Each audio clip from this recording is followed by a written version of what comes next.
Alors, qu'est-ce que vous voulez me dire à partir de ça? L'idée de construction, ça vous parle? L'idée que nous sommes dans une construction, des constructions. Qu'est-ce qu'il faut faire? Justement, moi j'ai une question. Ben justement, attendez, je voulais vous montrer. Oui, allez-y. Non, je laisse la gêne. Il y a quelqu'un qui voulait. J'avais une question. Oui. Justement, si on comprend que c'est un processus qui est en continu, Toute notre vie, est-ce que justement on peut arriver à un moment à se déconstruire totalement et du coup se reconstruire selon des valeurs, des normes qu'on ne connaît pas forcément. Enfin, c'est Des vraies valeurs. C'est quoi le Mais c'est quoi que tu veux? Justement, c'est pour ça que je voulais poser. C'est quoi les valeurs? Après, il y a peut-être des domaines dans lesquels c'est plus facile que d'autres, mais je me demande si c'est un objectif réaliste, atteignable. je vais vous montrer un autre petit tableau. Bon, maintenant, du coup, comme on est séparés un peu différents, je vais travailler un peu sans que ça soit dans le désordre, mais pas tout à fait en suivant le plan que j'ai prévu. Ces vraies valeurs, c'est quoi? Il y a beaucoup de gens, par exemple, qui ont compris que le système dans lequel ils vivent ne reflète pas leur vision. Alors, ils ne le savent pas exactement, parce qu'ils pensent qu'il faut revenir à la spiritualité, à ça, mais toutes ces petites étapes qui ont fait que nous, les Noirs de France, une grosse guillemets comme ça, quand nous sommes socialisés par des Français, sommes-nous des Noirs d'Angleterre? Sommes-nous des Noirs des États-Unis? Sommes-nous des Noirs de l'Angola? Sommes-nous des Noirs du Cameroun? Les vraies questions sont là, puisque les contenus que vous avez ingurgités là ne sont pas les mêmes. Donc, sur quelle base on va considérer qu'on fait partie de la même famille, qu'il y a un peuple noir? Donc, la question, elle est celle-là. Qui sommes-nous? De quoi sommes-nous faits? Et quelles sont les vraies valeurs? D'où, comment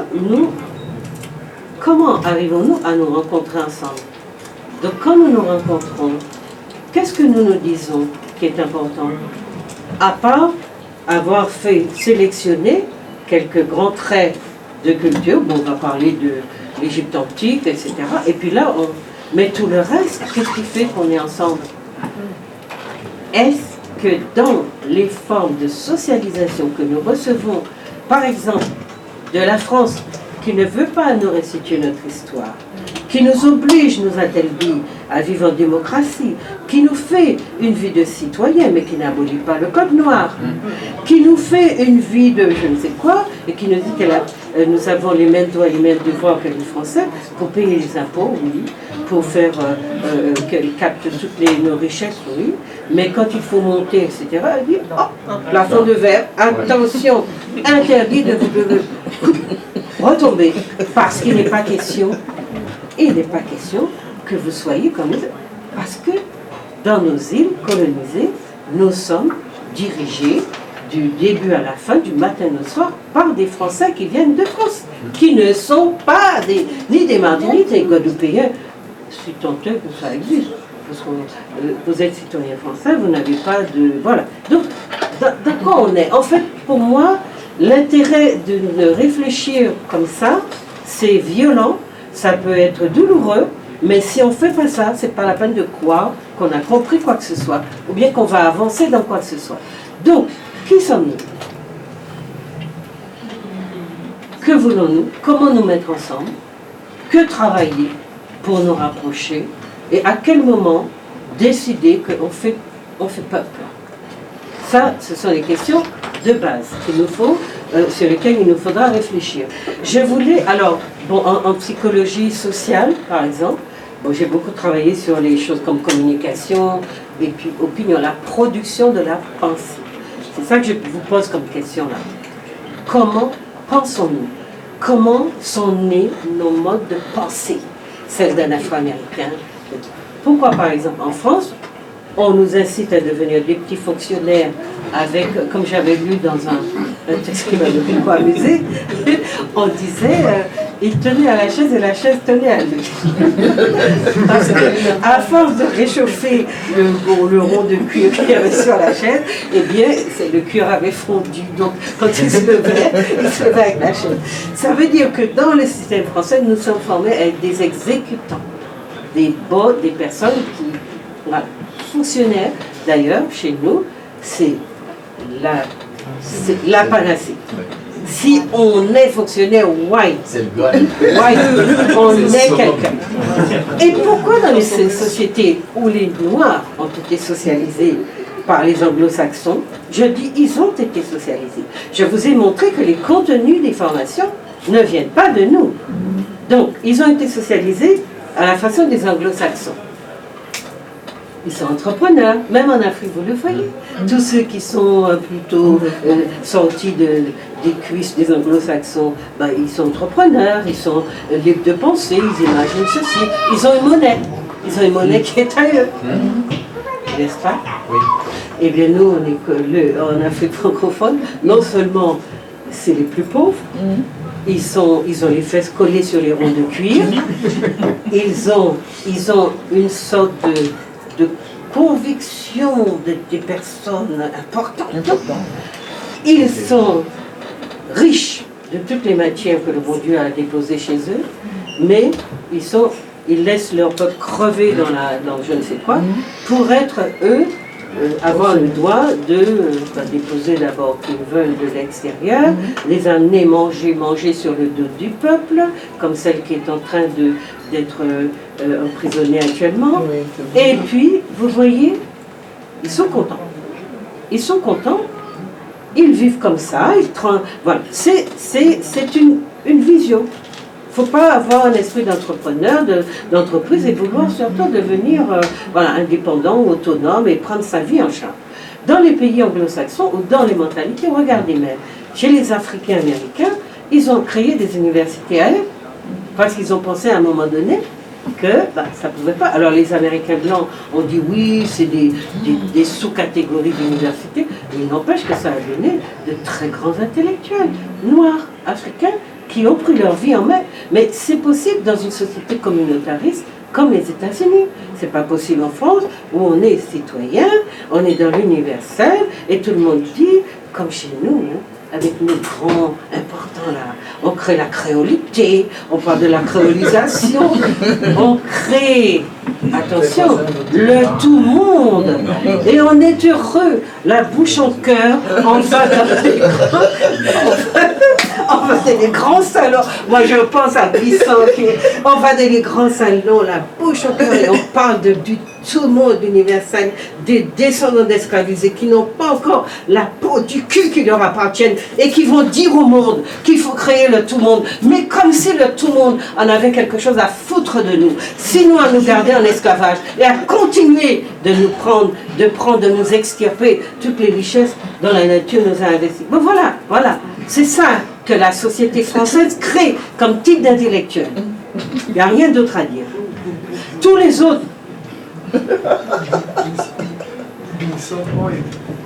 Glissant.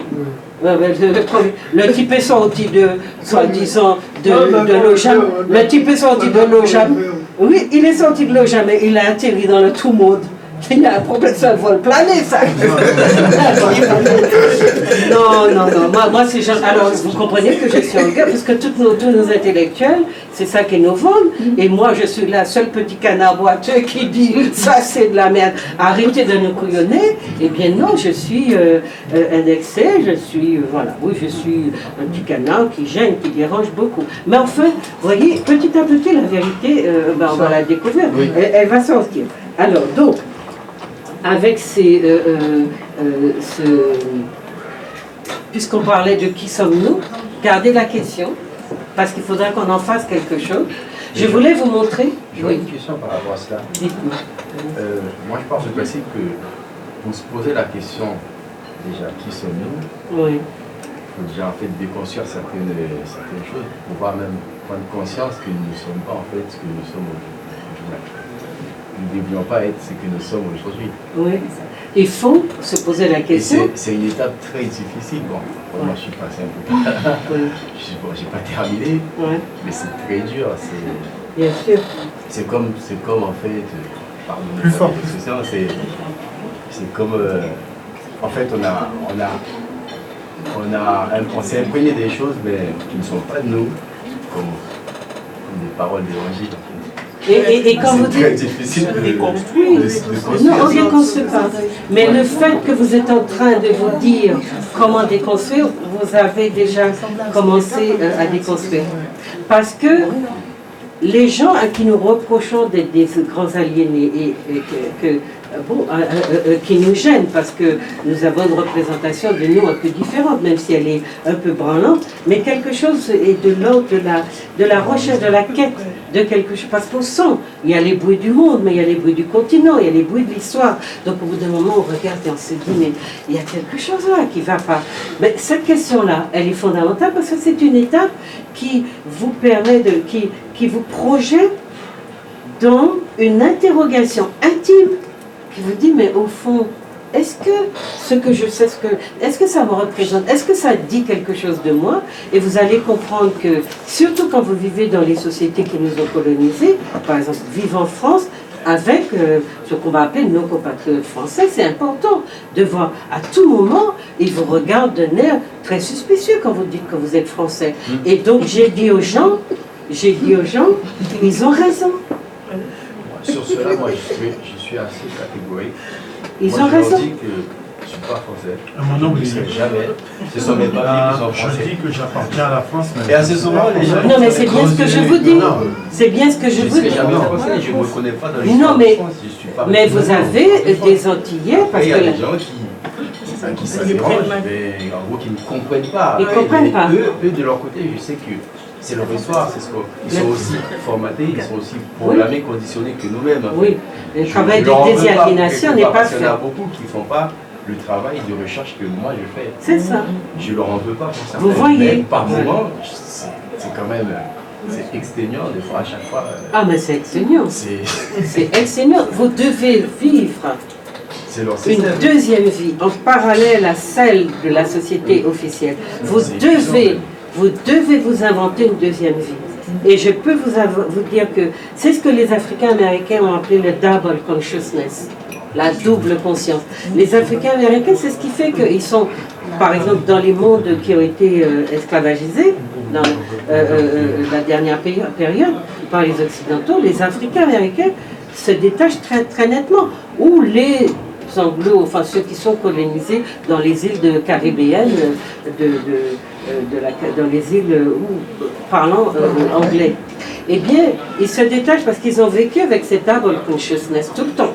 C'est-à-dire, voilà la vie, et puis me voilà dedans, elle n'est pas faite pour moi, et comment je vais trouver des passerelles entre celle-là qu'on m'oblige à vivre, et moi qui sens que je ne suis pas dedans. Double conscience. Donc ils vivent à deux niveaux, c'est extraordinairement épuisant, mais c'est grâce à ça qu'ils construisent des choses. Les Antillais, donc il y a des gens qui vont dire oui, mais qui je suis, qui vont monter sur... D'ailleurs, j'ai entendu ça chez le plus fameux intellectuel que la France produit chez nous, hein, Jean-Raphaël Confiant. Mais écoutez, quand ils se sont bien insultés les Français, mais écoutez, nous sommes plus français que vous. Nous sommes français depuis 400 ans. Et vous, en Savoie, vous l'êtes depuis, je ne sais pas quoi, 200 ans. Donc on est plus français que vous. Des horreurs de gens. Non, par Raphaël Confiant, en rhétorique. Ils aiment les prix qu'on leur donne parce que plus ils vont défendre. Bon, écoutez, si vous devez savoir quels intellectuels vous suivez d'ailleurs, hein. Faites bien attention, parce que on est déjà rendu dec-dec. Je vous dis que si on continue à suivre certains d'entre eux, on le devient encore plus. Alors, ça c'est important. Ça c'est important d'essayer de dire, est-ce qu'on va vivre à ces deux niveaux-là, ou bien vous faites casse-code, comme on dit chez nous. Vous faites casse-code, vous coupez avec le système, vous faites comme avec les races, avec les races, j'ai quelques questions aussi. Bon, mais oui, mais vous savez pourquoi j'ai des questions avec les races là. Mais non, ce qui est important, c'est qu'on comprenne que si on veut faire casse-code, est-ce qu'on a la ressource de survivre dans un système qui est basé sur la consommation et qui vous tient? Parce que l'une des choses qu'il aurait fallu que vous ayez lu, vous eussiez lu, eh bien c'est ça, c'était comment, lorsqu'on est en conflit avec le système, comment on peut, quelle solution on peut trouver.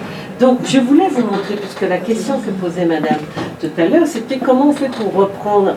Mais est-ce qu'il y a un système pur qui fait que et ni les Blancs ni les Chinois les autres, vivent d'après un modèle pur? Non, ça n'existe pas. La culture, c'est un phénomène adaptatif. Là où vous allez, quand les Blancs sont partis aux États-Unis, ils sont partis avec quoi? De grosses valises pour aller manger, travailler, etc. Et ils ont créé les États-Unis.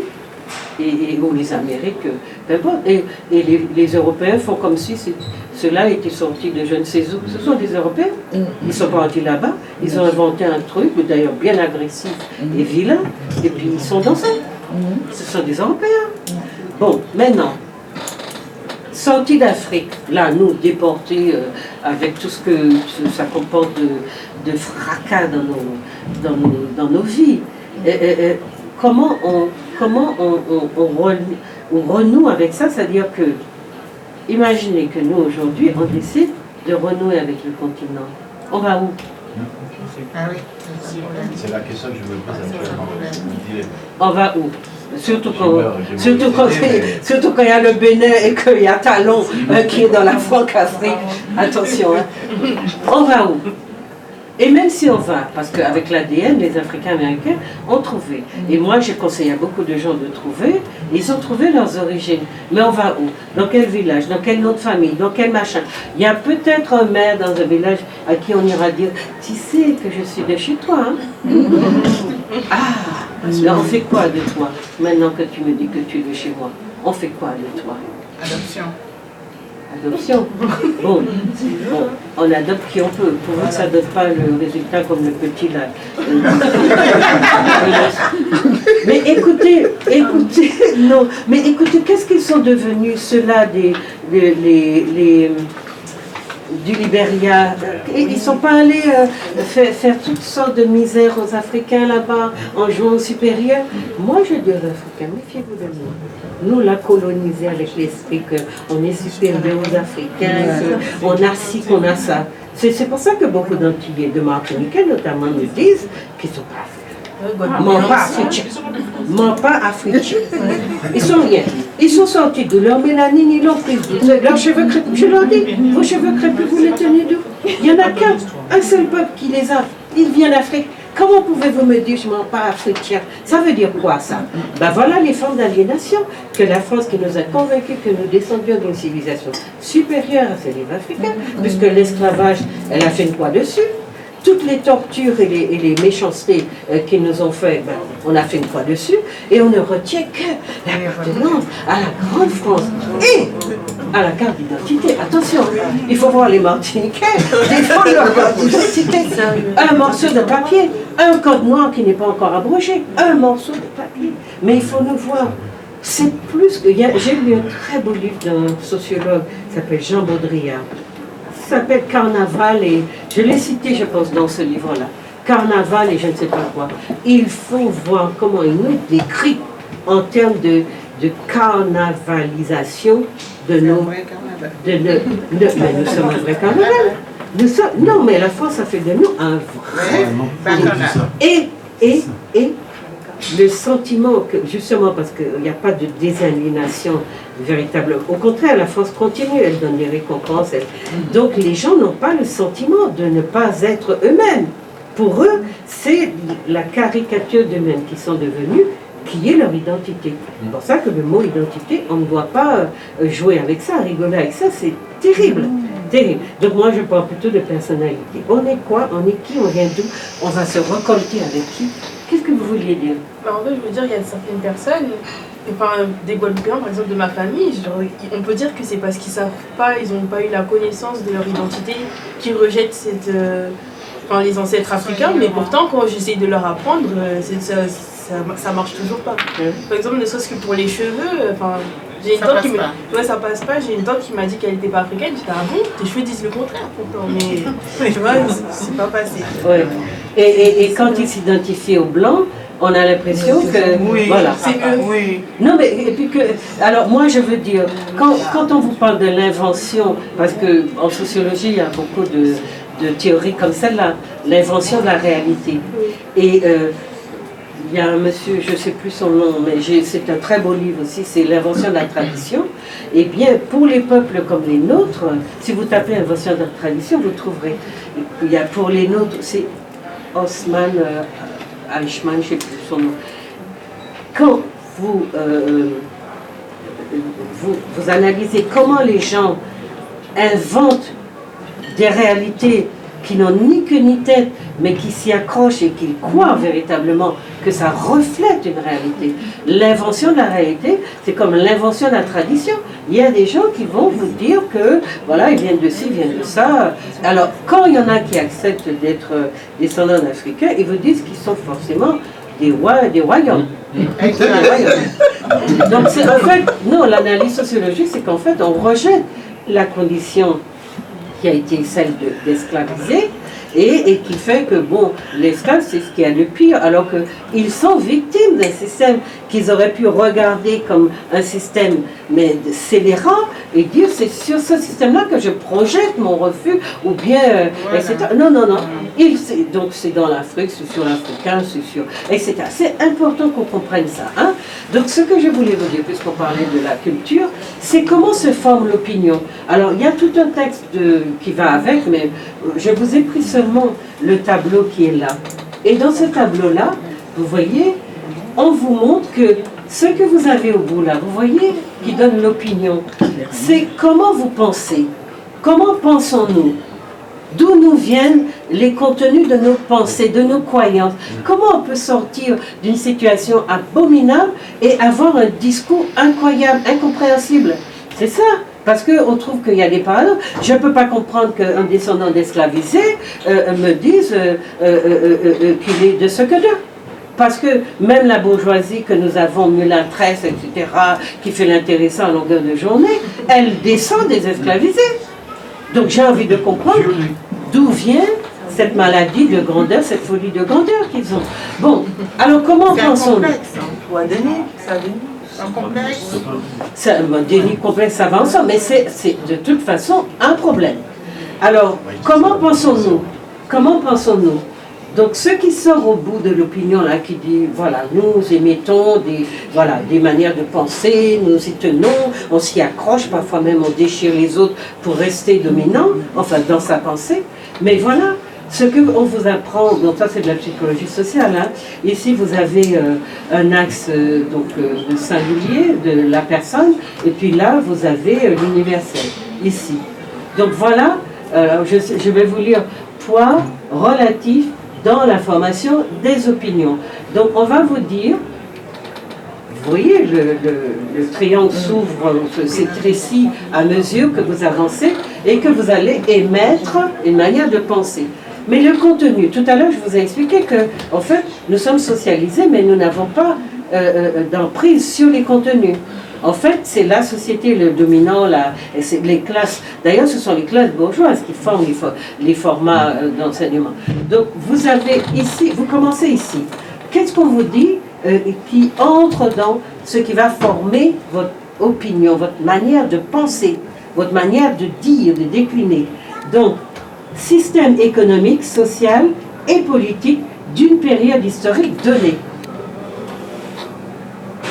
Premièrement, vous avez vu?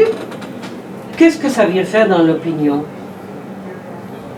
Ben, votre appartenance, votre catégorie sociale a un rôle dans votre manière de penser, bien sûr, vous savez. Ensuite, vous avez la classe sociale, deuxième. Vous avez la classe sociale, valeur infériorisée de la classe sociale d'origine. C'est ce qu'on appelle l'éthos, ici. Hein? D'accord? Donc la classe sociale, l'appartenance, l'éthos, l'éthique de classe intervient dans la façon que j'ai de penser la réalité. Mais je peux être le valet de mon maître et penser comme mon maître. Vous le connaissez, vous le savez ça. Bon, donc qu'est-ce qui fait que lui, il va me dire, il y a quelqu'un, je faisais une enquête pour un livre, et il y a quelqu'un qui m'a dit, oh, s'il n'y avait pas de blanc, nous, on serait morts de faim. Qu'est-ce qu'on aurait fait? Et non seulement dans une société qui a connu l'esclavage pendant 300 ans, mais de travail gratuit. De travail gratuit. Personne n'a été payé pendant l'esclavage. Ce sont les maîtres même qui ont été indemnisés. Mais vous avez des Martiniquais qui pensent comme ça. Bon, alors, troisième, lieu de naissance, situation familiale, sexe, socialisation familiale, éducation scolaire et parallèle, qui entrent donc dans la formation de l'opinion. Ensuite, statut, groupe d'appartenance, groupe des pairs, groupe de référence. Donc, qui est mon modèle, d'où je viens, mais qui est mon modèle, et puis, etc., groupe des pairs, et qui je fréquente. C'est comme les gens qui pensent que, bon, ils sont pauvres, ils viennent de milieux pauvres, mais s'ils veulent que les grands les regardent, il faut qu'ils aillent jouer au golf. Ils vont apprendre, dépenser leur fortune pour jouer au golf. Bon, bref, statut, lieu de naissance, classe, vous voyez tout ça, système économique. Ensuite, niveau d'information, compétences linguistiques et techniques. Votre façon de parler dit que vous venez, vous savez. Alors, compétences linguistiques quand vous n'êtes pas élevé par un éléphant, par exemple. D'accord. Ensuite, représentation de l'avenir, aspiration. Donc, à partir de tout ça là qui me formate, c'est quoi mon projet? Est-ce que j'en ai un? Est-ce que j'ai envie de sortir de... Voilà.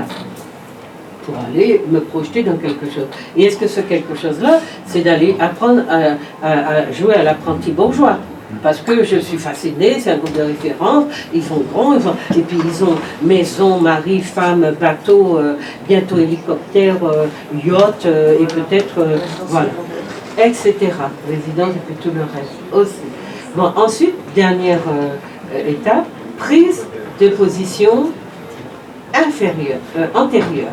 Prise de position antérieure. Vous voyez là la dernière étape. Et tout ça, combiné, calculé, vous donne l'opinion. Alors l'opinion, c'est pas la panacée, c'est une opinion. L'opinion n'est pas une connaissance, on va dire, bon, on parle d'opinion documentée. Il faut quand même faire attention à ça. On peut émettre une opinion quand on fait venir des experts, qui ne sont pas seulement des experts, mais qui sont aussi des gens qui regardent la réalité et qui sont capables de produire des analyses qui sont des opinions, mais qui sont documentées. Donc voilà, quand vous me dites, bon, alors qui sommes-nous? Moi, j'ai envie qu'à partir de ces parcours qui sont les nôtres, parfois très différents, parce que dans les rapports que nous avons vécus, il y a des gens qui ont très vite franchi, même pendant l'esclavage, on avait des gens, effectivement, qui avaient une condition supérieure aux autres, et qui sont devenus tout de suite après l'abolition des artisans et qui ont connu un certain, d'ailleurs même il y en a qui n'ont pas été complètement esclavisés et qui ont connu un certain, voilà, une certaine, d'ailleurs il y en a, les Lucrèce, tout ça à la Martinique, on connaît, des gens qui marchent avec le corps, comme on vous l'apprend chez les bourgeois, le corps bien droit, rigide, parce que de très loin on vous voit venir. Alors il y a beaucoup des nôtres qui apprennent à marcher comme les bourgeois, à se comporter, à parler, à avoir la tête haute. Attention, hein. La nuque penchée comme ça là, c'est signe que vous n'êtes pas vraiment un vrai. Alors voilà, il ne faut pas que vous fatiguez quand vous savez que vous êtes surveillé comme ça. Bon, voilà l'opinion. Comment elle se forme? Vous avez vu, tout ce qu'il y a dedans, c'est pur comme un cadavre. Hein? Alors, comment pensons-nous? D'où nous viennent nos idées? À quel moment nous, des idées d'aliénés et de désaliénés s'entendent et fusionnent ou bien se boycottent? Comment vivons-nous la société, nos rapports à la société, nos rapports à nous-mêmes et aux autres, quand nous sommes conscients de comment la société se construit? Comment les gens, les pensées, le système de pensée que vous avez. À la Martinique, j'ai dit 100 fois aux gens, allons penser au système de pensée, à notre façon de penser. Eh bien, je parlais chinois. Parce qu'on pense naturellement, mais qu'est-ce qu'elle raconte?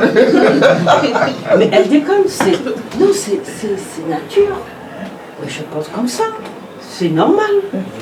Et pourtant, penser comme nous pensons est un système qui nous est inculqué. Pourquoi autant de dominants? Alors c'est très intéressant quand vous étudiez la sociologie de la bourgeoisie. Non seulement ils ont un sens très aigu de leurs intérêts, ils savent très bien se mettre ensemble et défendre leurs intérêts et développer des solidarités, même transversales. Il n'y a pas de monde plus cosmopolite que les bourgeois, et pourtant ils ne se mêlent pas avec n'importe qui. Ils se mêlent à des gens qui, eux aussi, quand on met ensemble les fortunes et les renommées, les nobles et les bourgeois qui se mettent ensemble pour faire, etc., pour acheter toute la planète, et puis dire qu'elle est à nous, et c'est moi, je suis grand, je suis important, et tout le monde leur ouvre toutes les portes, et on laisse sur le pavé tous les petits qui contribuent à leur richesse, mais qui n'ont pas le droit d'en profiter. Donc voilà, le monde dans lequel on est, c'est important qu'on comprenne qu'il est fabriqué par les dominants, pour les dominants, et que les dominants n'en ont rien à cirer de ce que nous devenons. On se démerde, on se démène, on se malmène pour essayer d'être, voilà, et de montrer qu'on est des quelqu'un. Alors que le vrai terrain de lutte, c'est précisément d'aller combattre ce système qui a fait main basse avec ces classes dominantes, qui a fait main basse sur le travail des gens, des petits, parce que les seules personnes qui produisent de la valeur ajoutée, ce n'est pas ceux qui sont assis sur le toit du ciel et qui sont en train de spéculer, de jouer à la bourse, des CAC 40, des machins. C'est les petits qui sont en bas là, qui travaillent et qui produisent des choses qui vont être transformées, etc., par les dominants et qui font de la valeur ajoutée. La bourgeoisie n'a jamais produit de valeur ajoutée. Elle consomme, elle utilise, elle continue d'exploiter sans moment, comme on dit chez nous, et c'est ça la réalité. Donc comme nous on n'a rien compris, eh ben, nous on veut aussi montrer qu'on est bourgeois. Alors on va mettre des maisons, on va faire des trucs, on va parler, on va aller dans les lieux, on va faire du golf, on va faire des yachts sur les yachts, on va faire tout ça. Parce que c'est eux. Mais ils ne voulaient jamais entrer. C'est eux qui entrent chez vous, pas vous chez eux. Vous voyez, j'ai regardé à la Martinique dernièrement, je ne sais plus, oui, le béquet qui se démène pour être partout là, le petit de Rénal. Ben, il est sur tous les plateaux de télé du peuple sur lequel il crache matin, midi et soir. Mais allez essayer de mettre un petit orteil sur la véranda ou sous la véranda d'un béquet à la Martinique. Allez-y. On ne peut pas entrer. Eh bien, eux, ils sont partout. Et qu'est-ce que c'est? Ah oui, les nègres sont universalistes. Ah oui, ils ont un bon cœur. Ils ont un bon Dieu là qui leur dit comment il faut se comporter. Mais voilà, les dominants entrent chez les dominés, mais jamais le contraire. Donc c'est important qu'on ait une vision quand on se connaît, pour définir son identité, si tant est que c'est important, qu'on ait une vision exacte du monde dans lequel on vit et des rapports que les groupes tissent entre eux. Eh bien nous, non seulement on nous a fourvoyés, qu'on s'imagine un tas de choses, mais dans le fait de dire oui, à la limite, je ne suis pas descendant d'Africain, mais je descends de rois d'Afrique. Ok. Donc j'ai aussi une maladie qui s'appelle la folie des grandeurs. Je veux dire aussi au monde, vous voyez, j'étais bien un Africain. Enfin, il y a bien un Africain quelque part dans chez moi, mais c'est pas n'importe quel Africain. C'est pas, voilà, les petits là qui travaillaient dans les champs, qu'on fouettait, qui produisaient 3 siècles de richesse gratuite. Vous voyez, voilà comment on fonctionne. On peut que se moquer de nous-mêmes, mais moi je vous dis ça pour vous dire que nous sommes les dénoms de la force, imbéciles et couillons et crétins, parce qu'on ne comprend pas ça. Si ça n'a pas été appris, on ne le sait pas. Je suis désolée. C'est pour ça que je vous ai proposé cette réflexion-là. Parce que je comprends dans tous les choix que vous faites que c'est pas dedans. C'est pour ça qu'il faut qu'on commence par le début, pour savoir comment. Et vous verrez, si vous avez compris le début, après vous tigez, vous partez en flèche. Parce que c'est évident.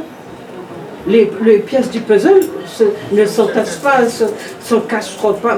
C'est tout est lisse, tout d'un coup. Le puzzle est bon, est fonctionnel et vous voyez clair, vous voyez se dessiner véritablement les rapports. C'est pour ça que je vous ai dit, quand vous sortez dans la rue, regardez la société fonctionner, vous allez la voir totalement autrement. Et vous allez arrêter de vous épuiser à jouer à de ce que d'eux, à jouer à imiter, à jouer à vouloir être. La société est comme elle est, elle ne partage pas. Les classes dominantes ne partagent pas. On a même réussi le tour de passe de leur enlever l'ISF. Et qu'est-ce que c'est qui redistribue pour une société citoyenne, démocratique, qui redistribue les richesses? Qu'est-ce qui redistribue les richesses, sinon l'impôt qu'on perçoit sur les richesses, justement, de ceux qui ont tout accaparé? Et bien voilà. Donc on est dans ça. Les Georges Soros? Oui, mais les Georges Soros qui fait catastrophe, mais ça marche.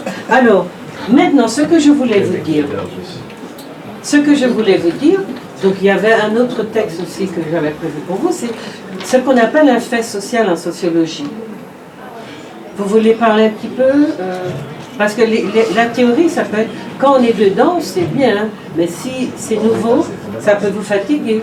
Si vous voulez faire un tout petit break de 5 minutes ou bien discuter de quelques idées, on peut faire un petit break. Parce que là maintenant, je vous ai parlé de l'opinion, comment se construisent les idées. Je vous ai dit que nous ne sommes pas maîtres de notre façon de penser, mais que nous sommes dans de l'aliénation permanente. Et c'est ça, quand on dit que les Noirs sont aliénés, qu'ils ont des complexes, c'est ridicule. C'est pas la peine de dire ça. Parce que le système fait de nous ça.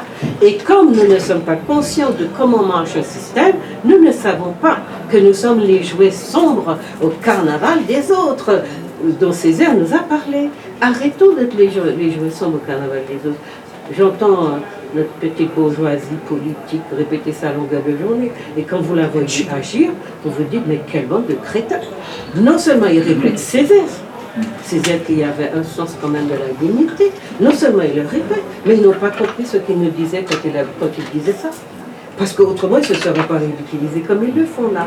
Donc voilà, donc quand on est une sorte de machin, etc. Donc moi, ce que je veux faire, c'est vous parler maintenant de ce que sont les faits sociaux. Qu'est-ce qu'un fait social? Parce que nous avons l'impression d'avoir inventé le monde, de le réinventer, de ci, de ça. Si vous voulez, je continue. Si vous voulez faire un petit break, vous le faites aussi. D'accord? J'ai comme l'impression d'avoir